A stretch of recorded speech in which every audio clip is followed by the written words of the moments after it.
Amen. Amen. Amen. Amen. En France, dès que c'est l'été, dès que c'est le mois d'août, en tout cas dès que c'est les vacances, les mariages et autres activités font que certaines églises se vident. C'est pour cela que certains pasteurs même ferment leur église pendant 2 mois.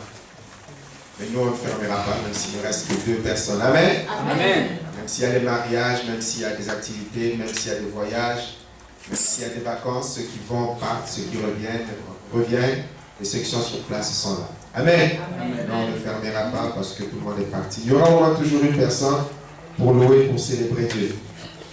Et il y a des églises qui ferment au mois d'août et au mois de juillet. Le pasteur s'en va en vacances et l'église ferme. Pendant 2 mois, j'en connais. Et on ne fermera pas. En tout cas, que le Seigneur nous bénisse tous. Content de revoir Jonathan. Justement, je pensais à lui. Que le Seigneur te fortifie pour ce dimanche où tu ne travailles pas, où tu es là.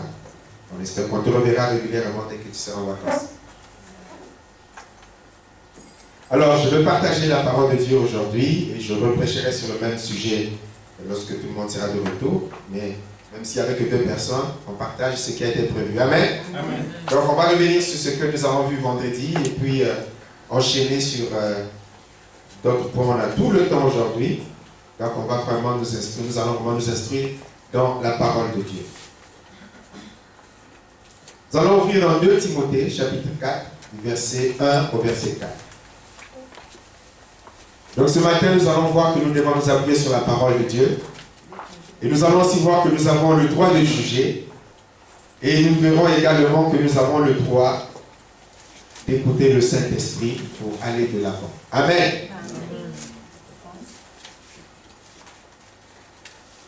2 Timothée, deuxième épître de Timothée, chapitre 4, verset 1 au verset 4. Je lis dans ma version.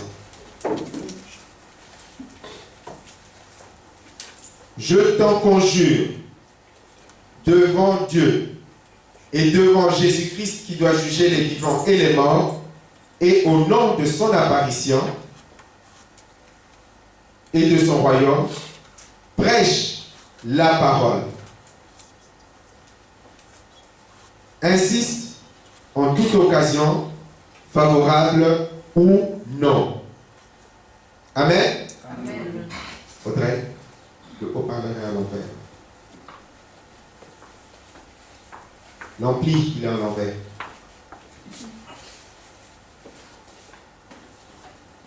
Voilà.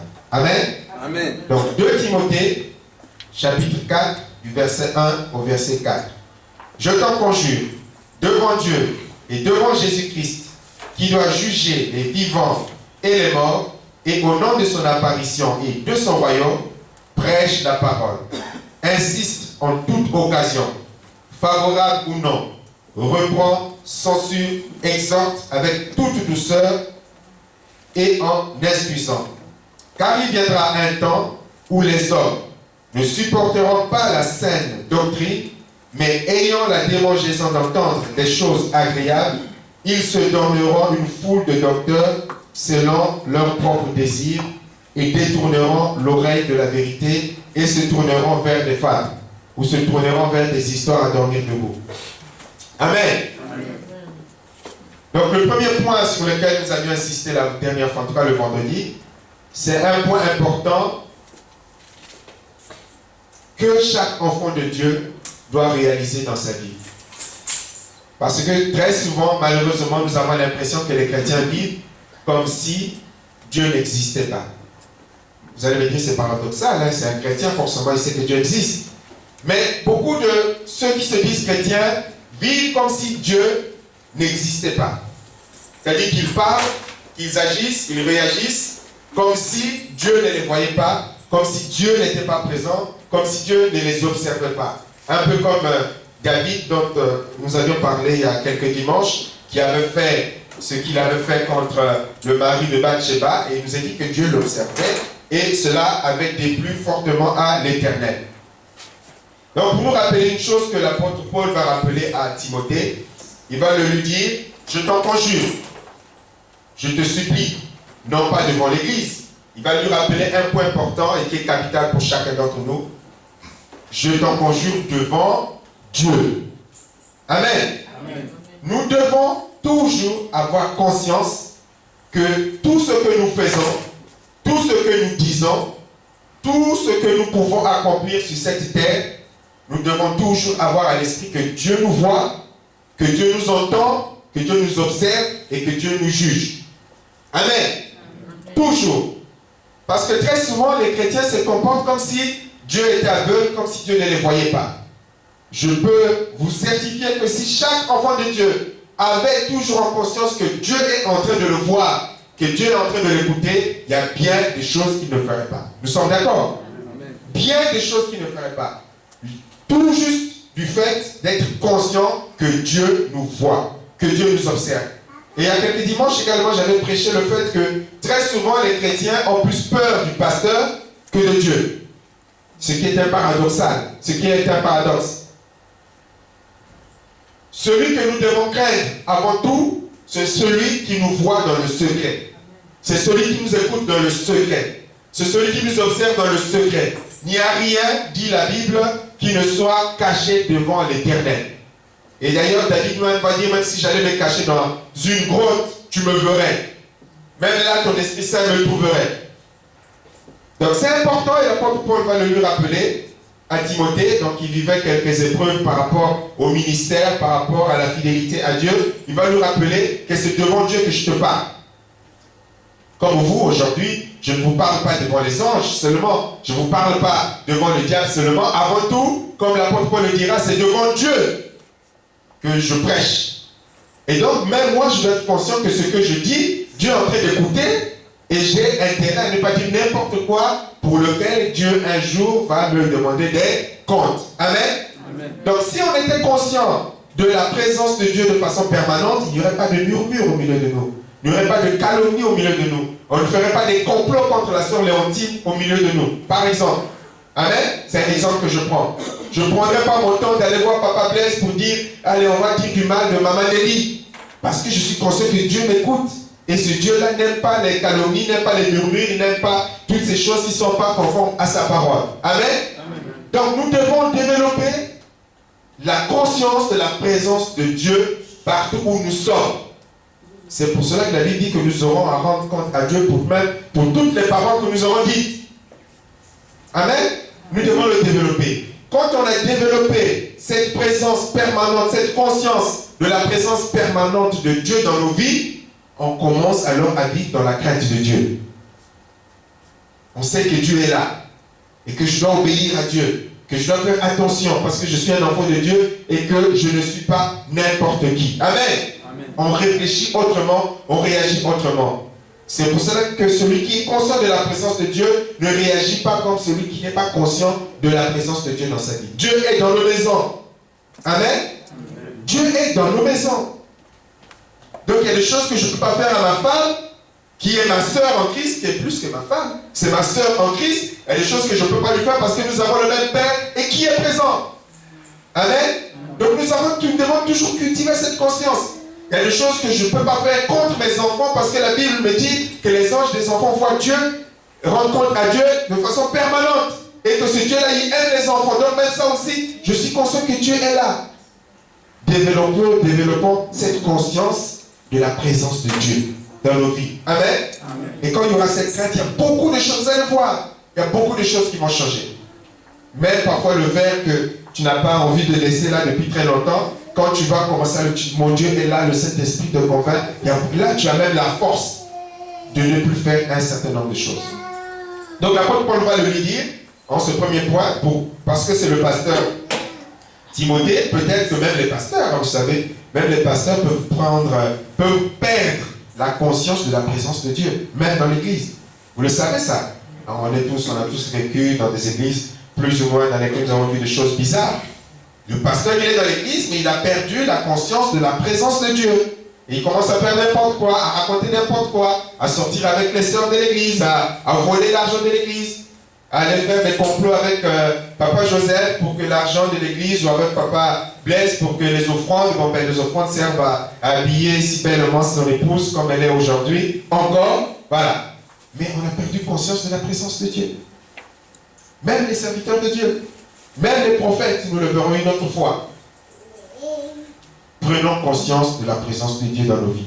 Et cela nous gardera de beaucoup de choses. Donc l'apôtre rappelle à Timothée, le pasteur Timothée, que devant Dieu qui t'a appelé, devant Dieu qui t'a sauvé, c'est aucun pasteur en personne. Je n'ai sauvé personne, on est d'accord là-dessus. Donc il nous rappelle, celui qui t'a sauvé, celui à qui tu dois rendre compte, celui que tu sers, celui que vous servez, ce n'est pas l'église Espérance, ni le pasteur Jérémie, c'est Dieu. Amen. Même ça aussi, du moment où on l'a compris, on n'a pas besoin de vous téléphoner pour venir à l'église, pour donner les dîmes, pour donner les offrandes, pour soutenir. Quand on a compris tout ça, il y a beaucoup même de choses qu'on n'a même pas besoin de vous demander de faire. Parce qu'on sait qu'on est devant Dieu, il y a des choses qu'on fait que pour Dieu. Amen. Donc je le rappelle, tu es serviteur de Dieu. Et en tant que serviteur de Dieu, je te rappelle devant celui qui t'a appelé. Prêche la parole. Amen. Prêche la parole. Insiste en toute occasion favorable ou non. Parce que dans certaines situations où on a perdu la conscience de la présence de Dieu, au lieu de prêcher la parole, on commence à prêcher autre chose. On va prêcher ses propres sentiments, on va prêcher ses traditions, on va prêcher ses coutumes, on va prêcher, on va dire son côté misogyne, on va prêcher son côté anti-femme ou côté anti-homme, on va prêcher beaucoup de choses. Et la Bible en parle. L'apôtre Paul dira même, faites attention que personne ne fasse de vous sa proie par la philosophie et par la tradition des hommes, vous éloignant de Jésus-Christ en qui vous avez tout. Là, je combine plusieurs versets, mais parce que on peut tout de suite oublier, parce que Dieu n'est plus conscient, la présence de Dieu n'est plus consciente dans nos vies, on va commencer à donner des conseils, on va commencer à orienter les gens en les appuyant plus sur la parole de Dieu. Et c'est comme ça que vous avez beaucoup d'églises où beaucoup de choses sont prêchées, sauf la parole de Dieu. Amen. Et l'apôtre va nous rappeler, prêche la parole. Prêche la parole. Certainement que le pasteur Timothée était soumis à des combats. Vous le lisez, je l'ai dit vendredi et je le demande à chacun d'entre vous de revoir pendant ces 2 mois de vacances. Vous pouvez revoir les épîtres des pasteurs Timothée et Tite, tous ceux qui ont des responsabilités dans l'église ou qui vont avoir des responsabilités dans l'église. Donc pour toi qui es un enfant de Dieu, donc tu as des responsabilités dans l'église. Je ne parle pas de l'église bâtiment Espérance, mais l'église de Dieu. Amen. Amen. Qui va au-delà. Il va lui dire, prêche la parole. Prêche la parole. Insiste en toute occasion, favorable ou non. Donc pour que toi, tu puisses donc faire ce que Dieu attend de toi, il faut déjà que tu connaisses cette parole. Amen. Et donc si tu ne connais pas la parole, tu ne peux pas prêcher la parole. Et beaucoup de chrétiens ne connaissent pas du tout la parole de Dieu. Amen. Ne connaissent pas du tout la parole de Dieu. Ils prêchent leurs émotions, leurs sentiments, leurs préférences, leurs blessures, tout ce que vous voulez, mais ils ne connaissent pas du tout la parole de Dieu. Et c'est pour cela que dans nos églises, beaucoup de choses ne vont pas. Parce que la parole n'est pas au centre. Quelqu'un est dans une certaine situation, tu ne connais pas la parole, tu vas donner les conseils avec beaucoup d'émotion. Tu ne cherches pas le conseil qui vient de la parole de Dieu. Or, l'être humain ne peut s'édifier que dans ce qui est selon la parole de Dieu. Amen. Donc, il faut connaître la parole. Quand quelqu'un a besoin d'un conseil, sur quoi tu t'appuies? Sur ta sensibilité? Sur ton expérience? Sur ce que tu as vécu dans ton ancienne église? Ou tu t'appuies sur ce que Dieu dit exactement? Amen. Et tout le problème vient de là. Tout le problème vient de là. Et toi, si tu veux être un fidèle chrétien, un fidèle serviteur de Dieu, une fidèle servante de Dieu, c'est la parole de Dieu que tu dois prêcher. Tu dois prêcher la parole. Comme je disais vendredi, les opinions se valent. Amen. Amen. Les opinions se valent. La sœur qui est à côté de Jonathan, comment tu t'appelles? Aurélie. Elle a le droit de trouver Jonathan, je ne sais pas quelle est leur relation, mais elle a le droit de trouver Jonathan le plus beau des plus beaux. Amen. Amen. Elle a son droit. Mais si Aurélie va en parler à mon épouse, Michel va dire, oh non, oui, il te faut des lunettes ou des lentilles, Aurélie. Le plus beau des plus beaux, c'est celui qui est en train de prêcher là. Amen. Qui a raison? Les deux ont raison. Amen. Les deux ont raison. Les opinions se valent. Les opinions se valent. Tu peux trouver tel habit pas beau, l'autre va trouver très beau. parfois, comme je disais vendredi, on se dispute sur les opinions. C'est la plus grosse des stupidités, vous savez. Et il a le droit d'avoir... Il trouve que sa cravate est belle avec son costume. Où est le problème? Amen? Où est le problème? Il n'y a pas de problème. Les chaises noir, blanc, ou blanc, blanc, blanc, blanc. Où est le problème? Qu'est-ce qu'il y a de spirituel extraordinaire là-dedans? Il n'y a pas de problème. On est d'accord? Qu'on soit en rond, en carré, en triangle, tout ce que vous voulez, même des chaises suspendues. Ce ne sont que des opinions. Mais il y a des chrétiens qui se disputent, qui s'entretuent pour des opinions. Juste pour des opinions. Qu'on soit de ce côté ou de ce côté-là, que la lumière soit en haut ou en bas. Parfois, on se fâche éternellement pour des opinions. Et les opinions se valent. Pardon. Tu as ton opinion? Ok. Je ne rentre pas là-dedans. Mais la seule vérité indiscutable, c'est la parole de Dieu. Là, ce n'est pas une question d'opinion. Ce n'est pas une question, moi je pense que non, que dit la Bible. Et à partir de là, chute. Amen. Amen. Mais pour que tu sois capable, il faut connaître la parole. Je vous dis, c'est ça le plus grand des problèmes. On parle, les chrétiens parlent, discutent. Comme quelqu'un nous avait dit, lorsqu'on était des jeunes convertis, vous là, les jeunes là, le poteau labino, molaï, mais maïe le moqué, au poussé, je ne sais plus. Souvent c'est ça les chrétiens. Ils parlent, mais la Bible, qu'est-ce qu'elle dit? Vous avez vu le Seigneur Jésus-Christ, souvent lorsqu'il était avec des pharisiens, on lui bombardait, il raisonnait. Il sortait seulement la parole. Boum. La Bible dit souvent qu'il ne savait pas quoi répondre. Mais c'est ça que nous devons faire. Que dit la Bible dans telle situation? Que ne dit pas la Bible dans telle situation? Si ce n'est qu'un problème d'opinion, tu as le droit d'avoir ton opinion. Amen. Mais ne m'impose pas ton opinion. Amen. C'est ton opinion, ce n'est pas mon opinion. J'ai le droit de penser autre chose. Mais ce que la Bible dit, là on ne discute même pas. On ne discute même pas. Amen. On ne discute même pas. Il y a certains qui disent, moi le sakasaka, il est bien meilleur lorsqu'il n'y a la pâte d'arachide. Donc tu dis le sakasaka, c'est lorsqu'il n'y a pas de pâte d'arachide. Attends, on va pas se discuter là-dessus. Est-ce qu'on va passer 20 minutes à discuter si le sakasaka soit bon en pâte d'arachide ou non pâte d'arachide? Mais il y a des disputes. Vous savez qu'il y a des disputes sur ce genre de points. Amen. Je donne ces exemples pour montrer un peu la stupidité parfois de nos réactions, de nos comportements. Amen. Comme parfois dans nos maisons. La femme, c'est la maîtresse de la maison. On laisse la femme diriger la maison. Si elle trouve que ça doit être à gauche, ben ça va être à gauche. Attends, bon, la maîtresse de la maison, c'est elle. Je respecte. Maintenant, si on commence à se battre, il faut que ce soit à gauche, il faut que ce soit à droite, il faut que ce soit à gauche. On n'a pas fini dans le foyer. Amen. Il y a des domaines où chacun a sa part. Le dernier mois, là, c'est... Voilà. Elle a trouvé que la peinture, il faut que ce soit verte. Elle a acheté. Ben écoute, on ne va pas discuter. Hein. C'est pas ma couleur préférée. C'est comme ça. Il faut savoir respecter chacun dans sa... là où il a le dernier mot. Où elle a le dernier mot. Amen. Amen. Ça, on serait tous dans la paix, dans la tranquillité. Mais la parole de Dieu, j'insiste là-dessus pour montrer que parfois on perd du temps pour rien. Mais la parole de Dieu, on ne discute pas. Parce que dans l'Église, dans les relations que nous avons ou que nous aurons, la Bible nous avertit au travers de ce que l'apôtre Paul a entendu dire à Timothée. Les gens chercheront toujours, par rapport à ta propre vie ou par rapport à l'Église, à vouloir imposer des choses qui ne s'appuient pas sur la parole de Dieu. Amen. Vous me suivez?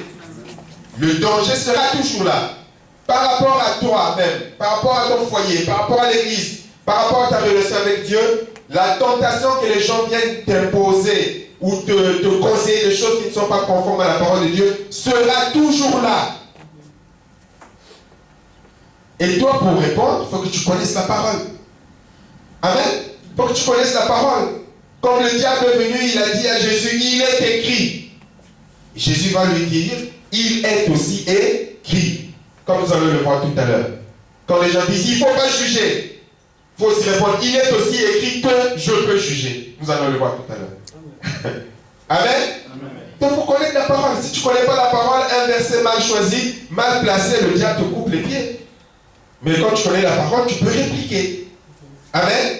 Donc l'apôtre Paul dit que tu dois connaître la parole de Dieu pour censurer, pour corriger, pour reprendre, pour exhorter, pour encourager. Amen. Amen. Te servir de la parole de Dieu. Rien que ce verset-là montre que quand les gens te disent qu'il ne faut pas juger, il y a quelque chose qui ne va pas. Amen. Parfois, il ne faut pas chercher loin. Qu'est-ce que l'apôtre Paul est en train de dire? Tu as besoin de la parole de Dieu pour juger des choses, pour raccourcir. Et nous allons le voir en détail. Amen. Amen. Tu dois te servir de la parole de Dieu pour exercer le discernement, pour exercer le jugement, pour exercer la justice, pour décider et discerner des choses. La parole, pas autre chose. Prêche la parole. Insiste en toute occasion, favorable ou non. Vous avez la même Bible que moi. Pour reprendre. Comme en quoi ça consiste de reprendre quelqu'un? Il est en train de dire ou faire une bêtise, tu le reprends pour lui dire non, ce que tu fais là n'est pas bien. Amen. En se servant de la parole de Dieu pour censurer. Censurer, c'est tous des synonymes. Ça là, c'est pas bien. Mais par rapport à quoi? Par rapport à la parole de Dieu. Pour encourager, ça c'est bien, continue. Toujours par rapport à la parole de Dieu. Pour exhorter, ça c'est bien, toujours par rapport à la parole de Dieu. Rien que la parole de Dieu, pas autre chose. Amen. Donc notre base de vie, ta base de vie et de fonctionnement, c'est la parole de Dieu. Et la Bible te dit, tu as le droit de reprendre, de censurer, de corriger, de faire des reproches. Dans une autre version, c'était peut-être dans ma version, moi, tu as le droit de faire des reproches, mais en t'appuyant sur la parole de Dieu. Que la parole de Dieu. Amen. Donc il faut connaître la parole de Dieu pour faire ce travail. En nous avertissant qu'il viendra un temps où les hommes ne supporteront pas la sainte doctrine, ils se donneront une foule de docteurs selon leur propre convoitise, selon leur propre chair. Amen. Il y a des gens qui vont aimer le divorce, qui ne vont pas obéir à la parole de Dieu. Et qu'est-ce qu'ils vont se faire? Ils vont chercher des pasteurs ou des prophètes qui vont donner des prophéties par rapport à cela. On l'a déjà vécu. Hein? On va dire ça ne peut pas arriver, n'est-ce pas, maman Nelly? On l'a déjà vécu. Amen. Donc, se donner une foule de docteurs, c'est-à-dire que nous, on va chercher les gens qui vont enseigner la Bible en ne disant pas que notre péché est un péché. Vous suivez? Voilà. Donc, on peut aller, on cherche un pasteur qui va nous prêcher ou un docteur, on peut aller en boîte. Le chrétien peut aller en boîte. Il y a des pasteurs qui le prêchent. Ou le chrétien peut avoir plusieurs femmes. Ça existe aussi. Ou plusieurs hommes. C'est permis. Donc les gens vont se donner, des serviteurs de Dieu vont aimer des serviteurs de Dieu ou des frères et sœurs dans l'église qui vont les encourager dans leur péché. Amen. Donc on ne s'approchera pas de Papa Blaise parce que Papa Blaise va dire la parole selon Dieu, mais on va s'approcher de Papa Guy-Rémy parce que Papa Guy-Rémy, bon, parce qu'on lui donne les dîmes aux offrandes, il va fermer un œil, il va dire mais c'est pas grave, le Seigneur te convaincra là-dessus, va prier. Amen. Comme nous allons le voir tout à l'heure. Il y a des choses pour lesquelles nous savons, on n'a pas besoin de dire à quelqu'un va prier, Dieu va te parler. Vous savez, il y a des choses sur lesquelles on n'a pas besoin de prier. Nous allons voir Matthieu chapitre 7 verset 1. Verset 1 au verset 5. Matthieu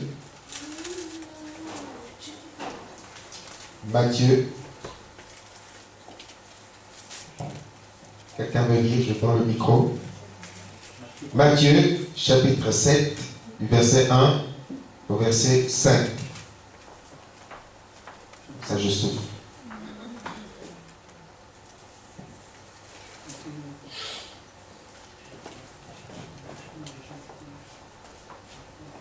Je lis la parole de Dieu dans Matthieu 7, de 1 à 5. La parole de Dieu déclare: ne jugez point, afin que vous ne soyez point jugés. Car on vous jugera du jugement dont vous jugez, et l'on vous mesurera avec la mesure dont vous mesurez. Pourquoi vois-je la paille qui est dans l'œil de ton frère? Pourquoi vois-tu la paille qui est dans l'œil de ton frère et n'aperçois-tu pas la poutre qui est dans ton œil? Ou comment peux-tu dire à ton frère, laisse-moi ôter une paille de ton œil, toi qui as une poutre dans le tien? Hypocrite, ôte premièrement la poutre de ton œil, et alors tu verras comment ôter la paille de l'œil de ton frère. Amen. Amen. Donc, remarquons ce que le verset 5 dit. Hypocrite, ôte premièrement la poutre de ton œil, et alors tu verras comment ôter la paille de l'œil de ton frère. Amen. Amen. Donc, Jésus n'a pas dit que tu n'enlèveras pas la paille de l'œil de ton frère, mais tu dois d'abord commencer par toi-même pour pouvoir exercer après sur l'autre. Amen. Donc là, on voit que ce n'est pas un refus ou une interdiction. Mais le Seigneur, nous verrons par la suite. Donc le Seigneur, au travers de ces versets, montre une chose qui est importante. C'est les motivations de l'exercice du jugement. Amen. Amen. Les motivations de l'exercice du jugement. Donc, ce que Dieu nous demande, et nous allons voir par la suite, c'est de juger selon sa parole avec humilité et avec amour. Et non pas par comparaison, ni par haine, ni par jalousie, ni par méchanceté, ni par orgueil. Amen. On peut voir quelqu'un dans le péché. La Bible nous autorise à pouvoir lui dire ce que tu fais n'est pas conforme à la parole de Dieu. Mais ce que Dieu ne veut pas, c'est qu'on fasse des choses de sorte que maintenant à écrire un livre sur ce que le frère ou la sœur a fait. Est-ce que vous me suivez? Amen. Quelqu'un est dans l'adultère. Ce que Dieu ne veut pas, c'est que tu te compares à celui qui est dans l'adultère pour te présenter comme étant celui qui est spirituel. Par exemple. Amen. Voilà. Ni par orgueil pour dire lui là, il est en train de faire par rapport à moi. Ça, c'est ce que Dieu ne veut pas. Ou par jalousie tout simplement. Ou par méchanceté. Il est dans le péché, c'est vrai, mais après ce que tu rajoutes, voilà, c'est juste par méchanceté de cœur. Amen. Mais celui, je reviens sur le verset, celui qui a appris par Dieu à enlever la poutre qui est dans son œil, aura de l'amour, de la patience et de la miséricorde pour aider l'autre à enlever sa part. Amen. C'est pour cela qu'avant d'aller voir les autres, il faut d'abord faire son propre travail sur soi-même. Amen. Mais Dieu ne l'a jamais interdit. Donc est-ce que la motivation c'est l'amour, c'est l'humilité, ou la motivation c'est la comparaison, la haine, la jalousie, la méchanceté ou l'orgueil? Donc quand on fait les choses comme Dieu le défend ici là, l'Éternel, c'est là où il dit qu'on vous jugera avec on va dire la justice que vous aurez exercée sur les autres. C'est-à-dire que si tu es en train de voir l'autre pour le noircir, toi aussi Dieu exercera la même chose à ton égard. Amen. Mais si tu as l'amour, la compassion, l'intercession, Dieu fera la même chose à ton égard. Donc, pouvoir dire à quelqu'un qu'il est dans le péché par rapport à la parole de Dieu, ça nous a autorisé, mais écrire un livre sur le péché d'une personne, par méchanceté, par jalousie ou par envie, ça, Dieu ne nous l'autorise pas. Nous allons le voir par la suite encore un peu plus clairement. Amen. Amen. Nous allons voir Jean chapitre 7, verset 24. Donc, on va prendre qu'un seul verset et le sortir du contexte pour nous interdire, pour interdire les enfants de Dieu de dire quelque chose sur ta vie. Il y a quelqu'un qui s'est plaint dernièrement parce qu'il a pris une orientation dans sa vie qui n'est pas conforme à la parole de Dieu. C'est plaint, voilà, je pense que l'Église me juge. Je dis, l'Église a raison. Amen. Maintenant, si l'Église commence à colporter ton péché, là, l'Église a tort. Nous allons le voir encore. Tout est écrit dans la parole de Dieu. Donc, j'ai dit Luc, chapitre 6. Jean, ah non, c'était Jean 7, verset 24. Je saute le juge, chapitre 6. Jean 7, verset 24. Ne jugez pas selon l'apparence, mais jugez selon la justice. Amen. Amen. Donc on voit qu'il n'y a pas que ne jugez pas. Amen. Ça se précise. Dieu et la justice, c'est quoi? La justice, c'est ce qui est conforme à la parole de Dieu. Notre maître, notre direction, c'est la parole. Amen. Donc Dieu dit, c'est un peu ce que nous venions de voir dans la lecture que nous avons faite tout à l'heure. Il ne faut pas juger selon l'apparence. C'est-à-dire que tu vois maman Lucette et puis tu commences à fabriquer des choses sur lui, sur elle. Ça, c'est juger selon l'apparence, comme on disait tout à l'heure, par comparaison, par orgueil, par méchanceté. Amen. pas selon les apparences. Jean chapitre 8, verset 15.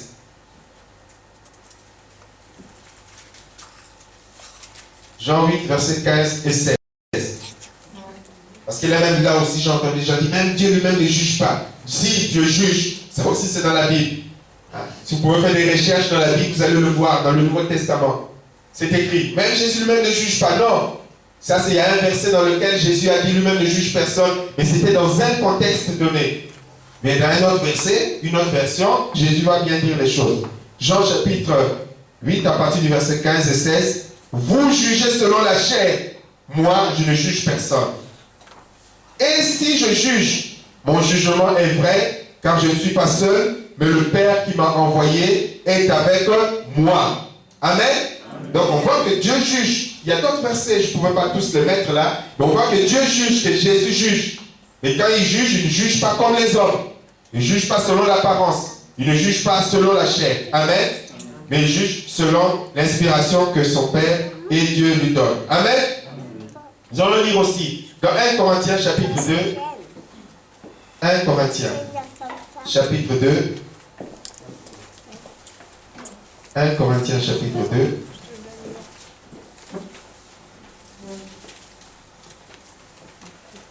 « 1 Corinthiens chapitre 2, verset 15.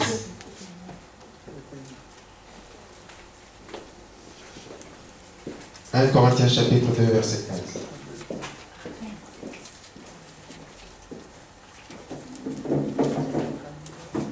Je peux lire Papa Ness ou Papa Ness. «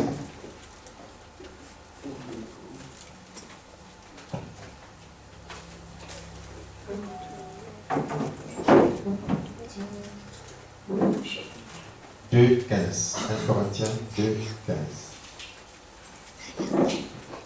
Je lis la parole de Dieu dans 1 Corinthiens chapitre 2, verset 15. L'homme spirituel, au contraire, juge de tout et il n'est lui-même jugé par personne. Amen. Amen. Dans une autre version, c'est l'homme dirigé par le Saint-Esprit. Donc on voit encore que la Bible nous autorise à juger. Amen. C'est autorisé. Donc quand les gens savent, il ne faut pas juger, il ne faut pas juger. Ce n'est pas biblique. C'est une partie de la Bible. Il ne faut pas juger selon l'apparence. Il ne faut pas juger selon la chair. Il ne faut pas juger par comparaison, par orgueil. Mais il est écrit que celui qui est conduit par le Saint-Esprit peut juger de tout. C'est-à-dire qu'avec Dieu, tu es capable, là c'est capable d'exercer le discernement. Amen.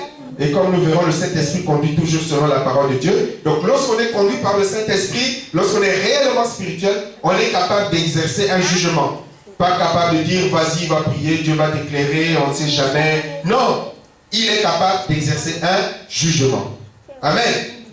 Conforme à la parole de Dieu. Donc c'est écrit, vous voyez que je ne montre rien. Donc lorsque nous avons des chrétiens qui vivent une vie de désordre et puis qui vous sortent, il ne faut pas me juger pour juger quelqu'un, il faut dire non, j'ai le droit. En tant qu'enfant de Dieu, de te dire par rapport à ce qui est écrit, ce que tu fais là n'est pas bien. Amen. On a le droit. On a même le devoir, puisque nous sommes, comme disait Maman Nelly le vendredi, sentinelles et les uns les autres. Et souvent, ce qui nous empêche de dire la vérité, c'est parce qu'on a des affinités. Parce que je m'entends bien avec Nelly, alors je crois lui dire qu'il ne faut pas taper son mari. Non, il n'y a pas d'affinité dans les choses de Dieu. Amen. Il n'y a pas d'affinité. Si on a besoin de garder une relation dans la vérité, c'est la relation que nous avons avec Dieu. Et si à cause de cela, Nelly ne veut plus de moi comme pasteur, tant pis pour elle. Amen. Et tant pis pour elle. Moi, je suis appelé à être fidèle à Dieu. Je ne suis pas appelé à être fidèle aux hommes. Tant que les hommes ne me permettent pas de rester engagé avec Dieu ou me permettent de rester fidèle à Dieu, ça va. Mais si à cause de notre relation, tu me pousses, tu veux me pousser à ne pas observer la parole de Dieu, ça c'est hors de question. Même si tu es ma femme, ni mon père, ni ma soeur, ni mon beau-frère. Amen. Amen. On doit être fidèle d'abord à Dieu. Amen. Amen. Donc on doit être capable de dire ça là, bibliquement, c'est écrit, tu n'as pas le droit de le faire. Parce que Dieu est contre ce genre de choses. Donc quand tu as le Saint-Esprit, tu es capable. Amen. Amen. On prend un exemple. des exemples concrets, parce que tout est écrit dans la Bible. 1 Corinthiens, chapitre 5, du verset 9 au verset 12, pour que nous soyons responsables les uns les autres. 1 Corinthiens, chapitre 5, 9 à 12.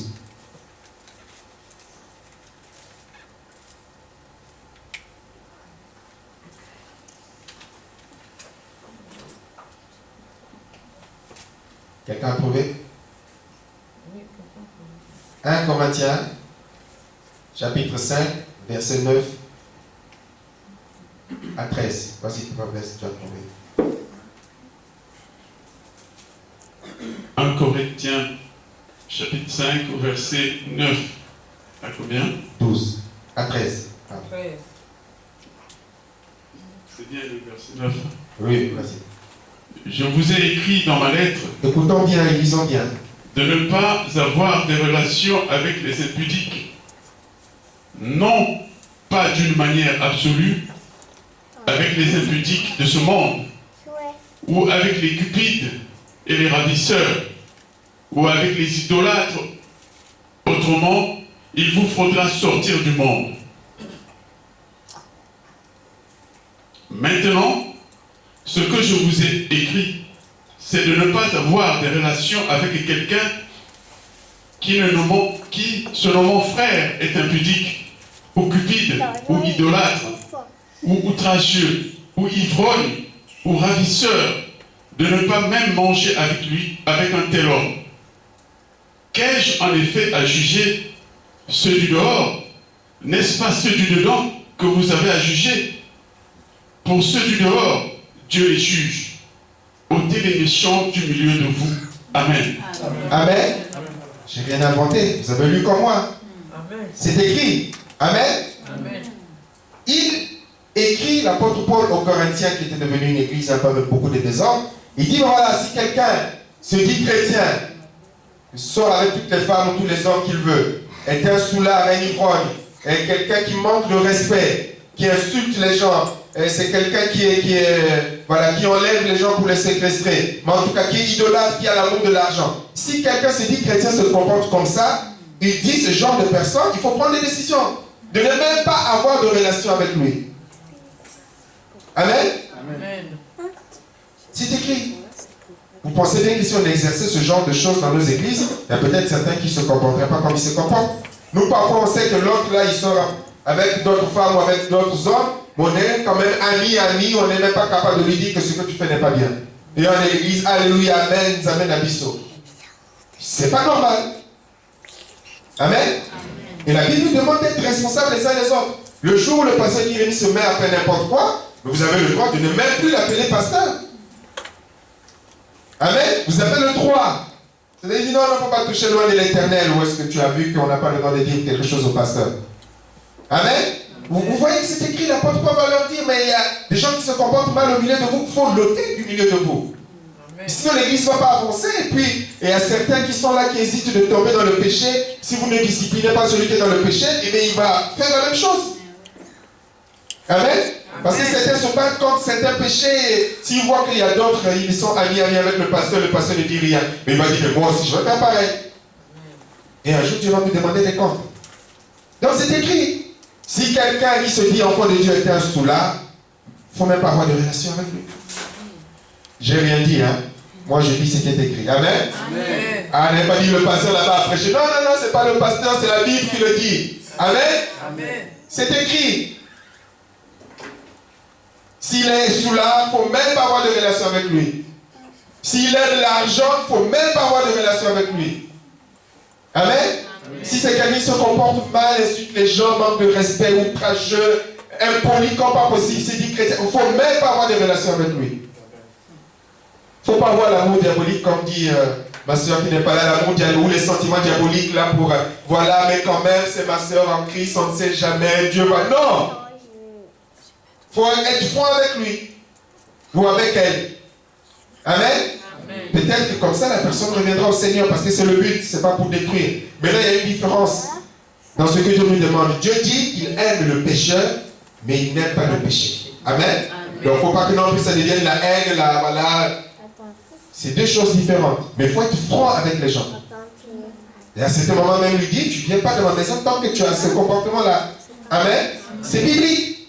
Il y a même des gens, il ne faut pas saluer. Vous savez que actuellement, il y a une doctrine qui circule que Jésus n'est pas Dieu. Hein? Il y a une doctrine qui circule, qui est en vogue, il y a des pasteurs qui l'enseignent, c'est en train de prendre de l'ampleur, qui nie la divinité de Jésus-Christ. Mais la Bible, je crois, c'est dans le 3e épître de Jean, il est écrit, si quelqu'un ne reconnaît pas Jésus-Christ comme Dieu, il ne faut même pas lui dire bonjour, il ne faut même pas l'accueillir, il ne faut même pas lui serrer la main. Amen. Ne lui dites pas salut. Quand on dit salut, c'est pas salut comme nous saluons, mais c'est vraiment lui serrer la main, viens manger, buvons ensemble, amis. Parce qu'on n'a plus rien du tout ensemble. Amen. Donc, il y a une responsabilité que nous avons les uns à l'égard des autres. Ça ne veut pas dire que je n'aime pas mon frère Félix. Si je te dis que ce que tu fais n'est pas bien à l'égard de ma soeur, ça ne veut pas dire que je ne t'aime pas. Au contraire, parce que je t'aime, je dois te dire que ce que tu fais avec ma soeur là, non, ce n'est pas biblique. Amen. On a le droit, vous avez le droit. Amen. Hein, ma soeur Lucetti, il fait n'importe quoi, tu viens nous dire, et puis on va le lui dire. C'est pareil aussi, hein, papa Félix, hein, tu as le droit de venir nous dire aussi, de voir les responsables de maman pour que les responsables de maman la fassent asseoir. Amen.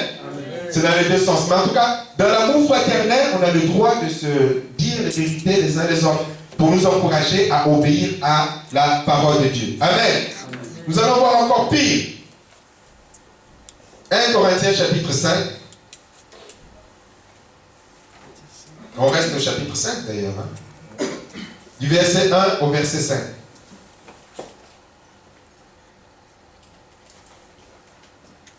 Vous voyez qu'on a le droit d'exercer. On va dire, dans cette église, pas jugé, gars, on m'a jugé. Mais oui, on a le droit. C'est pas interdit. Amen.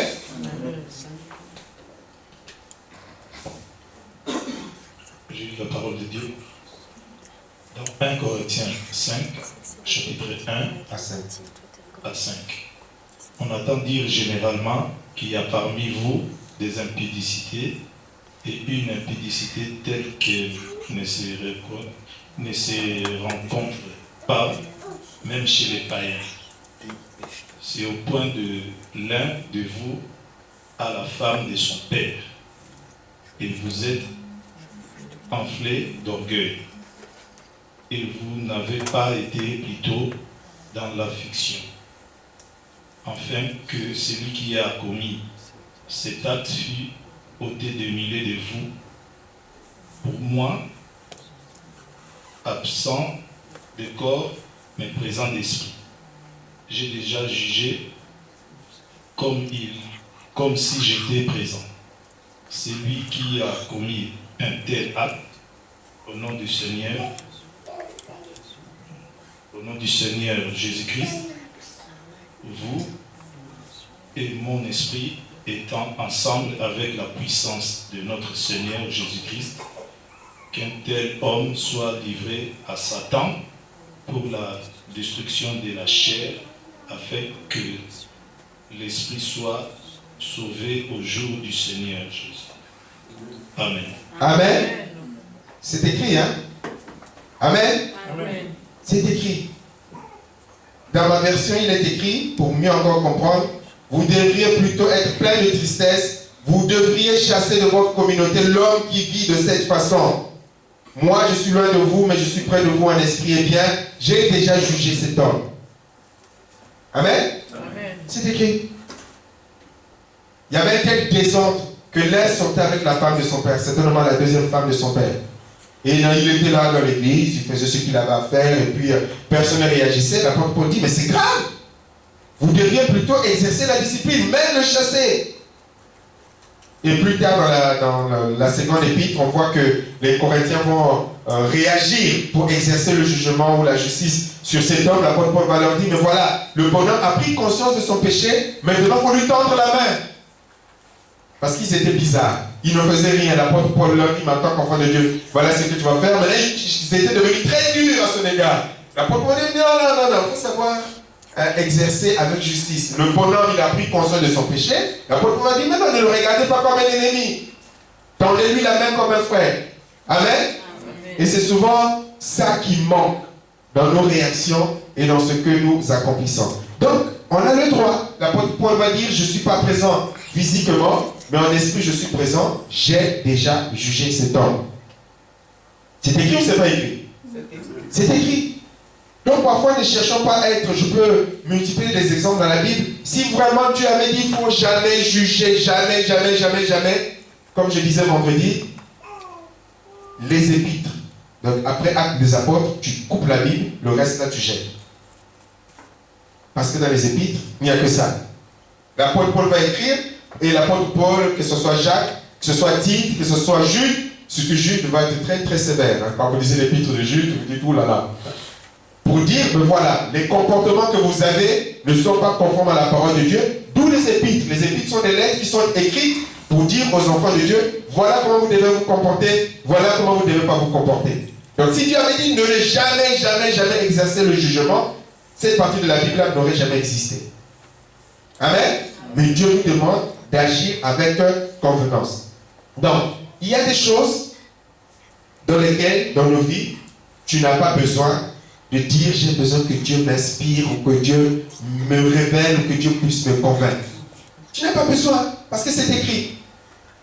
Vous savez, hier, je discutais au téléphone avec un chrétien qui me disait, voilà, je viens de découvrir que ma fiancée, je ne passerai de l'enregistrement. Voilà, je me suis fiancé, je programmais le mariage et je découvre que pour avoir les papiers, ma fiancée qui vit avec sa cousine, mais ils ont été déclarés dans un Pax comme étant des lesbiennes. Et ainsi, elle a eu ses papiers, elle a eu son boulot. Donc le frère lui dit, voyez jusqu'où on peut aller pour les papiers. Le frère dit, mais non, il faut que tu règles ça, tu es sous la malédiction. C'est pas bien ce que tu as fait avec ta soeur, avec ta cousine. Bon, qui n'est pas chrétienne, mais la chrétienne a suivi cette chose. C'est encore pire, parce que parfois les inconvertis nous font rentrer dans des alliances. Toi, tu te dis c'est pour m'aider, mais elle sait pourquoi la personne l'a fait. Est-ce que vous me suivez? Il y a des gens qui sont dans la sorcellerie ou dans le fétichisme, viennent te chercher, toi le chrétien, pour te donner des solutions qui vont te mettre en faute devant Dieu, et la personne mystiquement en train de profiter de cette situation sur toi, mais en voulant t'aider. Mais toi, chrétien bête, tu ne sais pas ce que la personne est en train de faire. Vous me suivez? Et c'est comme ça que ça donne des problèmes. Et donc la soeur, le frère lui dit, mais non, ça c'est pas bien, il faut que tu renonces à ça, je ne peux pas me marier dans ces conditions, il faut que tu ailles voir les autorités pour dire, tu n'es pas dans ça, parce que c'est une malédiction grave. Non, il ne faut pas me juger. Il faut que le Saint-Esprit puisse me convaincre. Dis, mais attends, tu as besoin que le Saint-Esprit te convainque comment? Et ils en sont là. Et je suis même sûr que le mariage n'aura pas lieu. Ils en sont là. Elle a besoin d'une révélation. Si tu as une révélation, une voix qui vient du ciel pour te dire que voilà ce que Dieu a déjà dit dans sa parole, tu pourras attendre toute ta vie. Amen. Amen. Dieu ne viendra pas te dire ce que tu sais qui n'est pas conforme à sa parole. Quelle conviction tu vas chercher? Quelle inspiration, quelle révélation tu vas chercher? Et on a comme ça des chrétiens, ils sont dans le péché, tu leur dis que ce que tu fais là n'est pas bien. Ah non, non, j'ai besoin d'être convaincu. Mais non, mais je ne te parle pas de comme je te parle de ce qui est écrit. Amen? C'est écrit. Est-ce que tu as besoin? J'ai pris quelques exemples. La Bible dit par exemple, n'aimez pas le monde, c'est dans 1 Jean chapitre 2 verset 15. Est-ce qu'on a besoin, tu as besoin, 1 Jean chapitre 2 verset 15 qui dit que n'aimez pas le monde, ni les choses qui sont dans le monde. Si quelqu'un aime le monde, il n'aime pas Dieu le Père. Tu as besoin de quelle révélation pour te dire que les points de nuit, les choses du monde ne sont pas selon Dieu? Amen? Tu as besoin de quelle révélation? Tu as besoin de quel signe de Dieu? Il faut que Dieu me donne un signe. Tu as besoin de quel signe? Et tu attendras toute ta vie le signe. Amen? C'est écrit. Tu attendras toute ta vie. La Bible dit, par exemple, encore, c'est Luc chapitre 16, verset 18. Quand un homme renvoie sa femme et se marie avec une autre, il commet un adultère. Et quand un homme se marie avec une femme renvoyée, il commet un adultère. Matthieu chapitre 19, verset 6. Ainsi, ils ne sont plus deux, ils sont comme une seule personne. Ne séparez donc pas ce que Dieu a uni. Et un autre verset, Dieu dit qu'il est la répudiation ou le divorce. Mais tu as besoin de quelle révélation pour que tu réalises que tu ne dois pas divorcer? Tu as besoin d'une révélation? Tu as besoin d'une révélation, mon frère? Ma soeur? Maman Nelly? Que l'homme ne sépare pas. Amen. On a des chrétiens tellement spirituels que non, moi Dieu m'a dit, Dieu. Mais Dieu ne peut pas te dire ce qui est contraire à sa parole. Amen. Mais tu veux qu'on discute sur quoi? Sur les raisons émotionnelles, sentimentales, je ne sais pas quoi là. Moi, je ne peux pas. Mais il y a des choses que Dieu peut faire de lui-même. Quelqu'un m'a posé la question vendredi, mais est-ce que Dieu peut permettre la séparation? Il y a des séparations que Dieu permet, mais tu n'aides pas Dieu. Vous me suivez? On n'aide pas Dieu, on ne fait pas des complots là pour après dire. On n'aide pas Dieu, il y a des choses que Dieu permet, mais c'est Dieu lui-même. Voilà, vraiment, on n'a pas aidé Dieu. Du tout. Amen. Et on n'a pas facilité la tâche au diable non plus.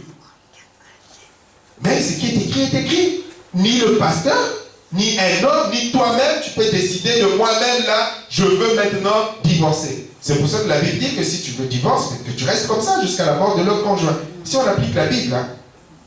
Amen. Si on applique la Bible. Amen. Amen. Le jour où tu divorces, tu as le droit, mais tu ne te remaries plus. Amen.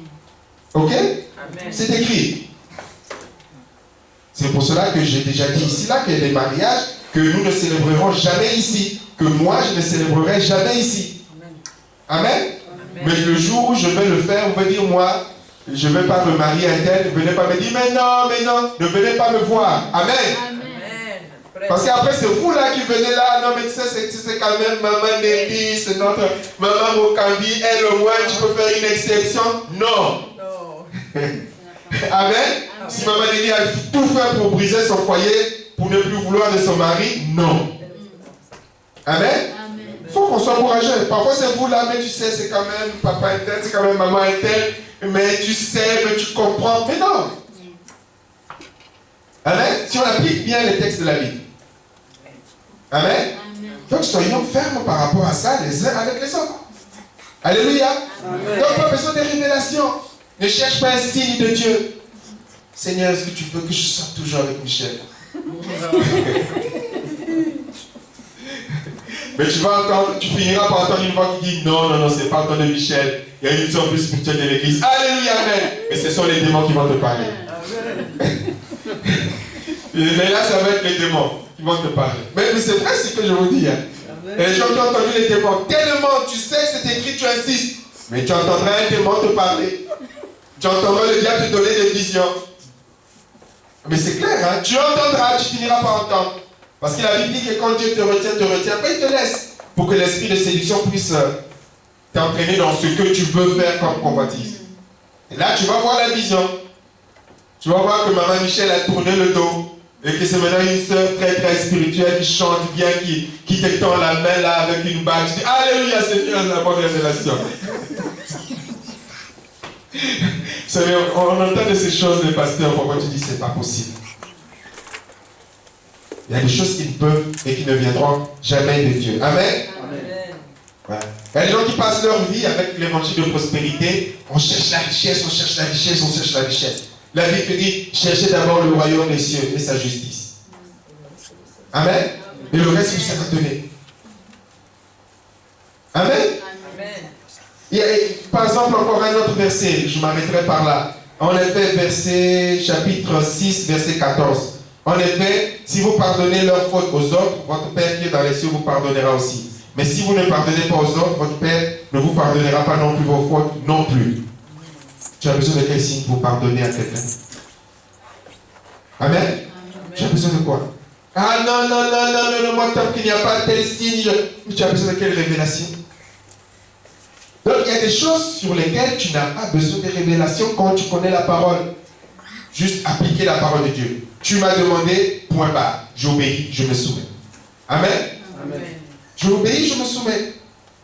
Donc parfois il y a ces chrétiens-là qui, comme la prophétie là, Dieu permet, Dieu donne le divorce, Dieu accorde le divorce, comme certaines femmes qui vont faire des séminaires sur le couple et le foyer pour dire qu'en France, si le mari ne travaille pas, tu as le droit de le mettre dehors. Séminaire dans une église.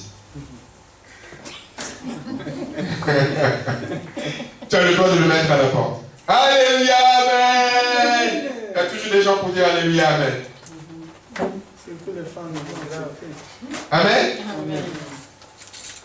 Si ça avait été le cas, je ne serais pas avec Maman Michel, elle m'aurait mis à la porte depuis longtemps. Pendant les 2 ans ou plus que je n'ai pas travaillé. Amen. Amen. Il y a beaucoup de choses qui ne tiennent pas la route. Amen. Les gens qui traitent leur femme comme si c'était je ne sais pas trop quoi. La Bible te dit que tu dois aimer ta femme comme toi-même. Mais tu as besoin de quoi d'autre? Dis-moi. Amen. Tu dois aimer ta femme comme Christ a aimé l'Église. Mais tu veux quoi d'autre? C'est pour cela que nous rappelons au papa de l'Église, applique ce que la Bible te demande de faire. Ou les mamans exactement également. Tu as besoin de quelle révélation d'autre? Quand tu commences à discuter la Bible, on va loin. On reste dans la Bible. Qu'est-ce que la Bible te demande de faire et d'être? Applique. C'est ça que moi je dois prêcher. Je ne veux pas te prêcher autre chose. Je ne veux pas te prêcher la tradition du boule de mon pays ou la tradition du quilou. Comme un frère disait, dans les églises dirigées par les gens de telle région, tu arrives dans cette église-là, c'est la tradition qui est là. Comme dans leur religion, dans leur tradition, dans leur coutume, la femme n'a pas droit à la parole. Mais dans l'église, les femmes n'ont pas droit à la parole. Parce que dans sa coutume, dans sa religion, c'est ça. Mais ici, il n'y a plus de coutume, de tradition, c'est Dieu, la parole de Dieu. Point barre. Amen. Amen. Voilà. On fait une dernière lecture. Jean chapitre 14, verset 15. Jean chapitre 14, verset 15. 2 dernières lectures. Jean chapitre 14, verset 15.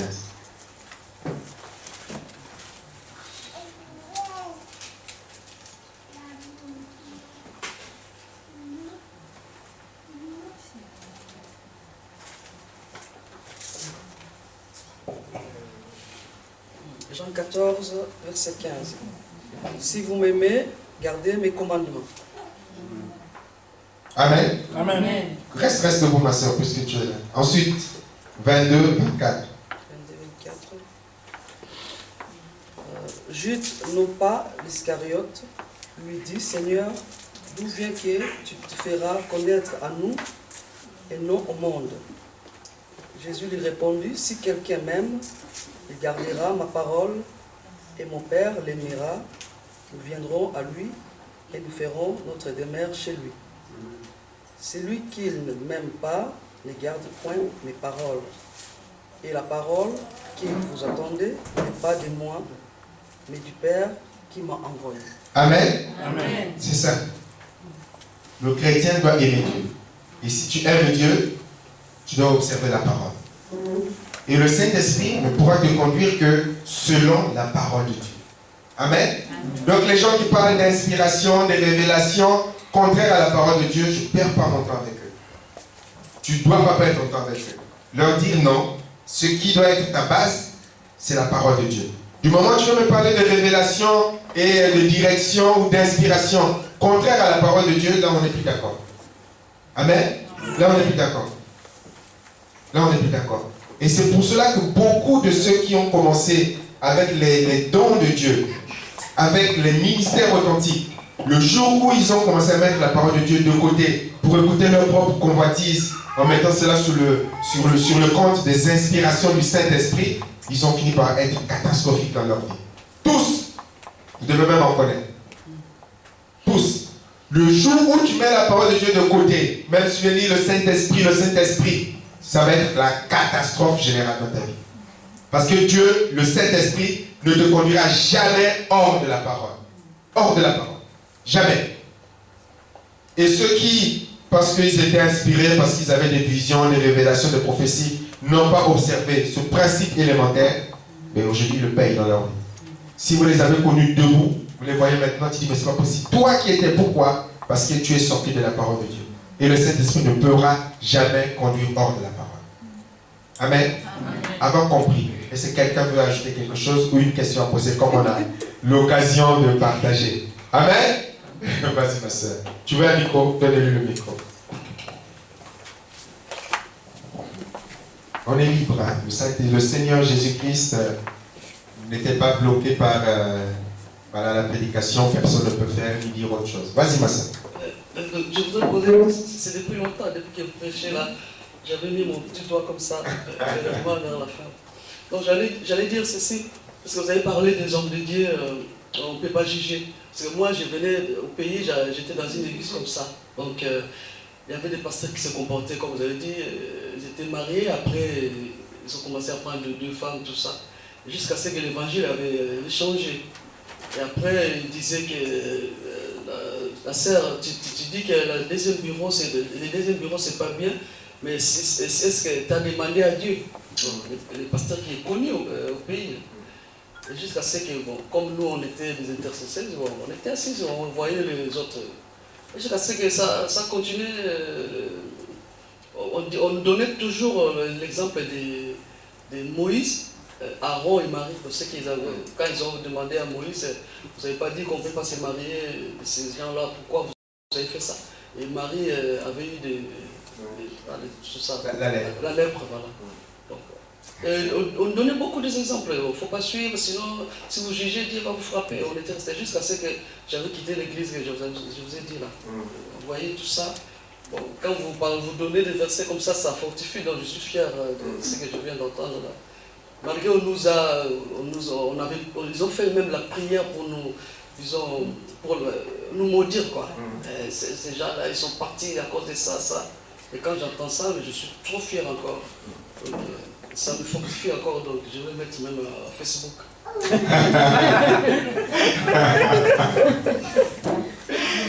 Par exemple, et là tu me fais penser à notre verset. La Bible dit ne maudissez pas, bénissez. Tu vas envoyer des malédictions sur les fidèles, sur les chrétiens, sur les sorciers. C'est écrit ça aussi. Tu n'as pas besoin d'inspiration. Vous savez, quand les gens veulent vivre dans leur péché, c'est ce qu'ils disent. Mais c'est écrit. C'est écrit. La Bible nous dit que tout ce qui a été écrit, il a été pour notre instruction. Et quand les gens veulent spiritualiser leur péché, ils vont vous chercher des choses dans la Bible, parfois auxquelles tu ne penses même pas. Tu ne penses même pas. Il y a un qui, pour justifier son mensonge, a dit, ben voilà, toujours pour les faux papiers d'ailleurs, dit, mais tu vois, Abraham a dû mentir par peur en disant que Sarah était sa sœur, alors que donc moi aussi j'ai fait pareil. Et moi je répondais ce matin. Mais la Bible ne s'arrête pas là. Mais à cause de ces mensonges, Abraham a été privé d'entrer dans le plan de Dieu.